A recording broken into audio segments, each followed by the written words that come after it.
पहलगाम आतंकी हमले में शहीद हुए 26 देश के नागरिकों को श्रद्धांजलि देने के साथ सर्वप्रथम मैं हिंदुस्तान की फौज को नमन करना चाहूँगा। देश की फौज के पराक्रम को कोटि कोटि नमन करना चाहूँगा। देश की फौज का मैं धन्यवाद करना चाहूँगा कि ये फौज, ऐसी फौज, दुनिया की सबसे बेहतरीन फौज अगर कहीं की है तो भारतवर्ष की देश की फौज है, जिसने हमेशा तिरंगे को ऊपर रखने का कार्य किया।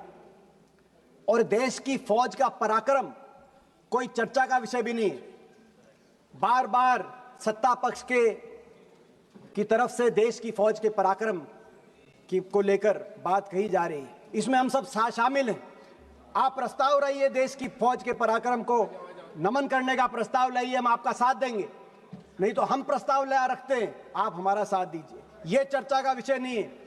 चर्चा का विषय यह है कि फौज ने तो अपना काम किया, लेकिन क्या सत्ता पक्ष में बैठे हुए नेताओं ने अपना काम किया कि नहीं किया, यह चर्चा का विषय है। चर्चा का विषय यह है कि सत्ता पक्ष की कार्यप्रणाली क्या रही ऑपरेशन सिंदूर के समय। और हमारा देश लोकतंत्र है, विपक्ष की जिम्मेदारी है, यदि सत्ता पक्ष अपनी जिम्मेदारी में कहीं कमी छोड़ता है तो विपक्ष की जिम्मेदारी है उस कमी को, उस खामी को देश के जनता के सामने रखे। यह हमारी जिम्मेदारी है इस प्रजातंत्र में। विपक्ष ने अपनी जिम्मेदारी उस समय निभाई जब पहलगाम पे आतंकी हमला हुआ, और हमने कहा कि हम आपके साथ हैं। हमने कहा कि दुश्मन को मुंह तोड़ जवाब दो, पूरा देश आपके साथ है, विपक्ष आपके साथ है। लेकिन आपने क्या किया? आपने सर्वदलीय बैठक रखी, लेकिन सर्वदलीय बैठकों में प्रधानमंत्री जी नहीं शामिल हो पाए। उनकी व्यवस्था दिखाई गई। अगर उन दिनों में उनकी व्यवस्था थी तो दिन बदले जा सकते थे, और अगर दिन में व्यवस्था थी तो रात के 12 बजे भी अगर आप सर्वदलीय बैठक रहते तो हमारे नेता, देश के विपक्ष के नेता सब आने के लिए तैयार थे। दुनिया में एक शक्ति प्रदर्शित होती भारत के लोकतंत्र की कि सब एक हैं, लेकिन आपने वो मौका चूक गए आप। उसके बाद बहरहाल ऑपरेशन सिंदूर में हमारी फौज ने अपना पराक्रम दिखाया, अपना लोहा मनवाया। और एक ऐसा समय आया 9 तारीख के बाद जब दुनिया ये मानने लगी कि हिंदुस्तान की फौज का अपर हैंड है, हम एडवांटेजियस पोजीशन में हैं, हम दुश्मन के गले के नजदीक हैं। लेकिन फिर 10 तारीख को यकायक सीज फायर। देश की भावना थी कि पाकिस्तान को मुंह तोड़ जवाब दिया जाए, निर्णायक जवाब दिया जाए, जैसा 1971 में पाकिस्तान के 2 टुकड़े करके दिखाया था हमारी देश की फौज ने। तत्कालीन प्रधानमंत्री जी इंदिरा जी के समय पाकिस्तान को ऐसा जवाब दिया जाए। आप बार बार बोलते थे पाकिस्तान ऑक्यूपाइड कश्मीर की बात बोलते थे, अब आगे किस मुंह से आप पाकिस्तान ऑक्यूपाइड कश्मीर की बात रखेंगे देश के सामने? आपके सभी वक्तव्यों में कहा गया है कि पाकिस्तान घुटनों पे था। आप ही कह रहे हैं अगर पाकिस्तान घुटनों पे था तो सीज फायर जिसको आपने स्वीकृति दी, और आप कह रहे हैं कि हमने सीज फायर को माना, अगर पाकिस्तान घुटनों में था तो सीज फायर की क्या जस्टिफिकेशन है? मगर दुख तो तब हुआ, देश के दिल में दुख हुआ कि देश की जो भावनाएं थी उन भावनाओं पे विराम, युद्ध विराम, पाकिस्तान की ईंट से ईंट बजाने की भावनाओं पे विराम अमेरिका की एक ट्वीट ने आपके युद्ध विराम की घोषणा से पहले की। उसके बारे में मैं आऊंगा, लेकिन ये सीज फायर की क्या शर्तें थी देश के सामने आपको रखना चाहिए। मगर इन शर्तों के साथ साथ युद्ध विराम से पहले भी एक रणनीतिक चूक हुई। आज राजनाथ सिंह जी कह रहे थे कि कांग्रेस के समय यह रणनीतिक चूक हुई पाकिस्तान को लेकर। सबसे बड़ी रणनीतिक भूल उस समय हुई, आदरणीय विदेश मंत्री जी बैठे जब इन्होंने टेलीफोन करके कहा कि हम केवल आतंकी ठिकानों को निशाने पे ले रहे हैं, मगर हम किसी मिलिट्री या सिविलियन ठिकानों को निशाने पे नहीं ले रहे। जब ये कहा आपने स्वीकार किया, एक तरीके से क्लीन चिट दी पाकिस्तान की आर्मी और सरकार को, और अलग अलग दृष्टि से आपने देखा पाकिस्तान, जबकि आपके सारे स्पीकर्स कह रहे हैं, मान रहे हैं, और देश मानता है, दुनिया को पता है कि पाकिस्तान की सरकार, पाकिस्तान की आर्मी और इन आतंकियों में कोई भेद नहीं किया जा सकता, ये एक हैं। मगर आपने स्वयं टेलीफोन करके अलग अलग दृष्टि से देखने का काम किया कि केवल हम आतंकी ठिकानों को, ये जो रणनीतिक भूल हुई है इतिहास में हमेशा, ये बात पाकिस्तान को एक आपने मौका दिया ये कहने के लिए। विदेश मंत्रालय की क्या भूमिका रहती है देश में? विदेश मंत्री का काम कोई स्कूल, कॉलेज या सड़क बनाना नहीं होता। विदेश मंत्रालय का काम होता है दुनिया में अपने दोस्त मुल्कों की संख्या को बढ़ाना।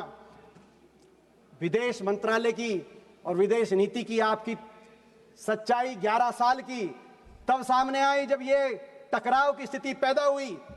कितने देश आपके साथ आके खड़े हुए और कितने देशों ने खुल के पाकिस्तान का साथ दिया, दुनिया ने देखा।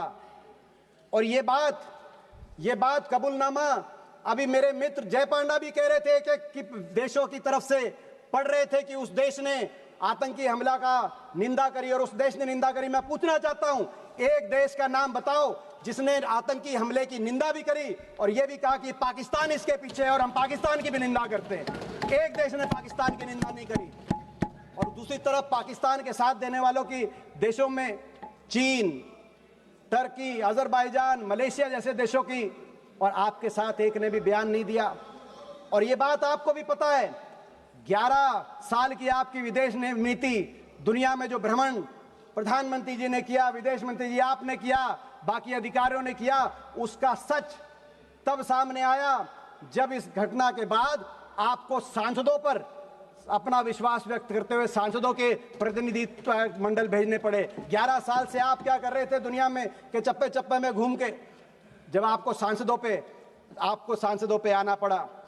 दुख इस बात का, और आपकी विदेश नीति की दूसरी बड़ी कमी, बहुराष्ट्रीय संस्थाओं ने उस एक महीने में जिस तरीके से पाकिस्तान का साथ दिया और आप उसको रोकने में असफल साबित हुए। जिस तरीके से आईएमएफ ने 1 बिलियन का लोन, जब टकराव चल रहा था, शायद दुनिया के इतिहास में पहली बार हुआ होगा, आईएमएफ ने $1 बिलियन का लोन सैंक्शन किया, जिसका विरोध भी आपने किया, लेकिन आपके विरोध को आईएमएफ ने नहीं सुना। वर्ल्ड बैंक ने $40 बिलियन के निवेश का प्रस्ताव पारित किया, तो उसी महीने एडीबी ने उसी मई के महीने में $800 मिलियन का लोन पाकिस्तान के लिए स्वीकृत किया। दूसरी तरफ यूनाइटेड नेशंस सिक्योरिटी काउंसिल के अंदर पाकिस्तान को काउंटर टेररिज्म ग्रुप का को चेयरमैन बनाया गया, डकैत के हाथ को थानेदार बनाया गया, आप रोक नहीं पाए। और FATF financial action task force, जिसमें 2011 में पाकिस्तान को ब्लैक लिस्ट किया गया था, FATF में ग्रे लिस्ट में डाला गया था 2011 में यूपीए सरकार के समय, और 2022 में उसको FATF से ग्रे लिस्ट और ब्लैक लिस्ट से पाकिस्तान को बाहर निकला, लेकिन आप उसको रोक नहीं पाए। आपकी विदेश नीति में कमी, दूसरी कमी वहां है जब दुनिया के मुल्कों ने, अमेरिका और रूस जैसे मुल्कों ने भी हिंदुस्तान और पाकिस्तान को बराबर तोल दिया। ये कैसे संभव है? हम इसको कैसे मान सकते हैं? एक मुल्क आतंकवाद को पोषित करने वाला मुल्क है और दूसरा मुल्क आतंकवाद से पीड़ित मुल्क है। हम अंतर्राष्ट्रीय ऑर्डर की लड़ाई लड़ रहे हैं, लेकिन आपने देखा बार बार सभी मुल्कों ने बराबर तोल दिया। आपकी विदेश नीति की तीसरी बड़ी असफलता अमेरिका को लेकर है।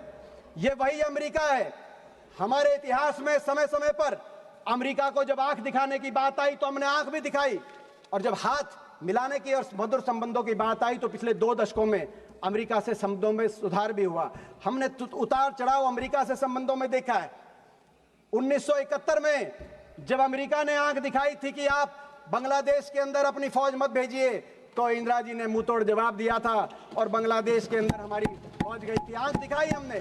परमाणु परीक्षण की जब बात आई तो चाहे इंदिरा जी के समय परमाणु परीक्षण हुआ हो, चाहे अटल जी के समय परमाणु परीक्षण हुआ हो, अमेरिका ने जब रोकने की कोशिश करी तो हिंदुस्तान ने आंख दिखाई और अमेरिका के दबाव को नहीं माना। ये वही अमेरिका है। लेकिन जब अमेरिका से हाथ मिलाने की बात आई, सपोर्ट की बात कर रहे थे, सपोर्ट का लेटर्स पढ़ रहे थे जय पांडा भी मौजूद थे जब राष्ट्रपति ओबामा आए थे। जब मित्रता की बात आई और 26/11 हुआ मुंबई में, तो राष्ट्रपति ओबामा वॉशिंगटन से दिल्ली आए। जॉइंट संसदीय सेशन में मैं भी एक सांसद था, जय पांडा भी एक सांसद थे, और राष्ट्रपति ओबामा ने कहा कि पाकिस्तान के अंदर टेररिस्ट के सेफ हेवन को बर्दाश्त नहीं किया जाएगा। और हिंदुस्तान ये साथ देने निभाने की बात, हाथ भी मिलाया और नजर भी, आंख भी मिलाई। मगर अमेरिका, आज आपको यही नहीं पता अमेरिका के साथ आप हाथ मिलाना चाहते हो या उनको आंख दिखाना चाहते हो। और अमेरिका के राष्ट्रपति ने 28 बार कहा कि सीज फायर हमने कराया। उससे भी चिंतनीय बात उन्होंने कहा व्यापार के धौंस दे के दिखाया। बात थी आतंकवाद पे वार की, आ गई व्यापार पे। अमेरिका के राष्ट्रपति कह रहे हैं, अमेरिका के राष्ट्रपति ने केवल व्यापार तक नहीं रुके, उन्होंने कहा कि 5 जहाज गिरे, वो केवल जहाज तक भी नहीं रुके। अमेरिका के राष्ट्रपति जी ने कश्मीर का भी नाम लाया कि कश्मीर में अमेरिका की बात हुई है। और दुख की बात ये, कश्मीर के मामले में और विदेशी हस्तक्षेप के मामले में, क्योंकि इस बात पर भाजपा का, आरएसएस का भी एक स्टैंड रहा है, क्या आरएसएस की भी विदेश नीति बदल गई है? क्या आरएसएस को भी स्वीकार्य है कि अमेरिका हस्तक्षेप कर रहा है? दुख की बात और है, दुख की बात यह है कि 28 बार अमेरिका के मुखिया ने अपने मुंह से ये बात कही और लगातार कह रहे हैं, लेकिन हमारे देश के मुखिया ने एक बार भी उसका खंडन नहीं किया कि अमेरिका के राष्ट्रपति झूठ बोल रहे हैं, गलत बोल रहे हैं। अमेरिका को भी चुनना होगा, अमेरिका को भी चुनना होगा।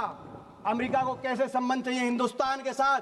दुनिया की एक शक्ति है हिंदुस्तान, भारतवर्ष को पाकिस्तान से का बराबरी नहीं कर सकता अमेरिका। अमेरिका को भी चुनना होगा। और मैं आपसे भी कहना चाहता हूं, आपको भी रास्ता चुनना होगा, या तो आंख दिखाओ या हाथ मिलाओ, या तो बातचीत करके अमेरिका से संबंध सुधारो और डोनाल्ड को चुप कराओ, डोनाल्ड का मुंह बंद कराओ। नहीं तो हिंदुस्तान में मैकडोनाल्ड को बंद कराओ। अमेरिका को अधिकार नहीं है, दोनों घोड़ों पे सवार होकर चलने का अधिकार नहीं है। आपकी एक और, आपकी विदेश नीति की तीसरी बड़ी असफलता चीन को लेकर है। मैं याद दिला दूं, जब आसिफ मुनीर अमेरिका के अंदर लंच कर रहे थे, उनको भोजन दिया जा रहा था और वो कह रहे थे कि डोनाल्ड ट्रंप को नोबेल पीस प्राइज दिया जाए। जब वो ये कह रहे थे, उसी दिन इत्तेफाक से उसी दिन चीन के अंदर ट्राइलैटरल बातचीत चल रही थी, चीन, पाकिस्तान और बांग्लादेश की। ये उस दिन ट्राइलैटरल बातचीत चल रही थी चीन को लेकर। बार बार आपको आगाह किया हमारे नेता राहुल गांधी जी ने, इसी सदन में किया है, लेकिन उनकी बात को आपने हल्के में लिया। और आज आपको आगाह कर रहे थे, हमारी फौज आगाह कर रही है चीन को लेकर। जो हमारे फौज के deputy chief of army staff है राहुल सिंह, उनका बयान आया कि चीन ये जो युद्ध था, इसमें पूरी तरीके से पाकिस्तान को सर्वेलेंस में, सैटेलाइट में, इक्विपमेंट में, प्लेटफॉर्म में, नेटवर्क में पूरी तरीके से पाकिस्तान का साथ चीन दे रहा था। और पाकिस्तान के डीजीएमओ की बात आई कि जब लड़ाई चल रही थी तो एमओ रूम के अंदर चीन के एम्बेसडर, पाकिस्तान में जो चीन के एम्बेसडर हैं, वो एमओ रूम में बैठे थे, पाकिस्तान के आर्मी के हेडक्वार्टर में बैठे थे। ये पाकिस्तान के डीजीएमओ ने कहा। लेकिन आपका क्या रिस्पॉन्स रहा? आपने चीन के एम्बेसडर को अभी तक दिल्ली में तलब करने का भी की कार्रवाई नहीं करी, चीन को कार्रवाई नहीं करी। जब टर्की ने पाकिस्तान के साथ देने के लिए अपना बेड़ा बजाया, तो आपने टर्की के दुश्मन मुल्क साइप्रस में प्रधानमंत्री जी गए, अच्छा संदेश गया। मगर जो असली दुश्मन था चीन, आपको अगर संदेश देना था तो ताइवान में प्रधानमंत्री जी जाते, चीन को संदेश देते। चीन को भूल गए। और 6 जुलाई को जब जनरल राहुल सिंह ने कहा कि चीन इसके पीछे है, आपका क्या जवाब रहा? विदेश मंत्री जी आप 10 जुलाई को बेजिंग चले गए, 10 जुलाई को बेजिंग चले गए, ताइवान नहीं बेजिंग चले गए। और आपका ट्वीट आया, आपका वक्तव्य आया कि चीन की जो एससीओ की अध्यक्षता है उसका भारत समर्थन करता है और हमारे संबंधों में सुधार हो रहा है। किस बात का दबाव? चीन से। भारत एक स्वतंत्र, एक ऐसा देश है जिसको आज हल्के में नहीं लेना जाना चाहिए। आपकी एक और रक्षा मंत्री बोल रहे थे, मैं एक और डिफेंस प्रिपेयर्डनेस को लेकर भी इस बीच में कहना चाहूंगा। हमने देखा आर्मी वालों ने क्या कहा, एयरफोर्स वालों ने क्या कहा। मैं दो ही पढ़ना चाहता हूं, आर्मी और एयरफोर्स। आपको सुनना पड़ेगा वो क्या कह रहे हैं। रक्षा मंत्री जी, आपकी भी 11 साल की रक्षा नीति 11 साल की, उसका रिपोर्ट कार्ड जो हम कहें उससे मत मानना। मगर जो deputy chief of army staff lieutenant general Rahul Singh ने कहा, क्या कहा? उन्होंने कहा, राहुल सिंह जी की जो स्टेटमेंट आई चीन को लेकर, उसके बाद उन्होंने कहा the equipment that was supposed to be received in January has not been delivered yet. We still depend on a lot of things from outside. And if all that equipment was made available, the story may have been little different. ये उन्होंने कहा। और हमारे air marshal Amarpreet Singh, जिन पे हमें गर्व है, उन्होंने क्या कहा? उन्होंने कहा, एयर मार्शल ने, हमने नहीं, उन्होंने कहा, not a single project that I can think of has been completed on time. Why should we promise something which cannot be achieved? Hooda ji, air force कह रही है, आर्मी कह रही है, और स्टैंडिंग कमेटी। एक सेकेंड हुड्डा जी, आपके पार्टी से आज की लिस्ट में बहुत सारे नाम आए हैं, इसलिए आप अपना भाषण जल्दी से ख़त्म कीजिए। और एक सेकेंड, एक ही सेकेंड, 1 सेकेंड, एक सेकेंड, हुड्डा जी, एक सेकेंड, हुड्डा जी, एक सेकेंड, नहीं, एक सेकेंड, नहीं, एक सेकेंड, आपको एक सेकेंड, हुड्डा जी, एक सेकेंड रुकिए। यदि सभा की सहमति हो तो सभा की कार्यवाही आज रात 12 बजे तक बढ़ा जाएगा। है? थैंक यू, धन्यवाद। आप कंक्लूड कीजिए। केवल उन्होंने नहीं कहा, आदरणीय रक्षा मंत्री जी, केवल उन्होंने नहीं कहा, स्टैंडिंग कमेटी, क्योंकि संसदीय स्टैंडिंग कमेटीज की रिपोर्ट पर आपकी सरकार ध्यान नहीं देती। 2018 की रिपोर्ट, 2023 की रिपोर्ट क्या कह रही थी आपको? आप लगातार रक्षा बजट को घटा रहे हैं, जो सही नहीं है, रक्षा बजट को बढ़ाइए। इन 11 वर्षों में रक्षा budget as a percentage of GDP और एज अ परसेंटेज ऑफ हमारा जो budget as a percentage of GDP, इन 11 वर्षों में रक्षा बजट 2.5% से घटकर 1.9% पे आप लेके आए। और ये जो रक्षा बजट एज अ जीडीपी के प्रतिशत में, ये रक्षा बजट 1962 के युद्ध के बाद सबसे नीचे स्तर पर आप लेके आए। और स्टैंडिंग कमेटीज आपको कह रही थी कि ये सही नहीं है। रक्षा बजट आपने कम किया, अग्निवीर जैसी योजनाएं आपने लेके आए, जिसने फौज, देश की फौज पे जिसमें हमें गर्व था, उसका हमारा मानना है कि वो फौज के लिए सही नहीं थी। लेकिन उससे भी एक और दुर्भाग्यपूर्ण बात यह है कि रक्षा बजट में एयरफोर्स मॉडर्नाइजेशन के बजट में भी आपने कटौती करने का काम किया, जो राहुल जी, हमारे नेता, बार बार जिस बात को लेकर आपको आगाह कर रहे हैं। आज हमारे देश में 60 स्क्वाड्रन की जरूरत है, 60 स्क्वाड्रन की, जो एयर मार्शल बोल रहे हैं। 41 स्क्वाड्रन, 41.1 स्क्वाड्रन यूपीए के समय, हमारे समय मंजूर हुए थे 2011 में, मगर धरातल पे केवल 31 स्क्वाड्रन आज एयरफोर्स के हैं। और इन 31 स्क्वाड्रन में से भी कई स्क्वाड्रन ऐसे हैं जिसमें जैगुआर जैसे जहाज हैं। ये वही जैगुआर है जो पिछले 6 महीने में 3 जैगुआर जहाजों का क्रैश हुआ, जिसमें 2 हरियाणा के हमारे पायलट थे, जिनको अपनी शहादत देनी पड़ी।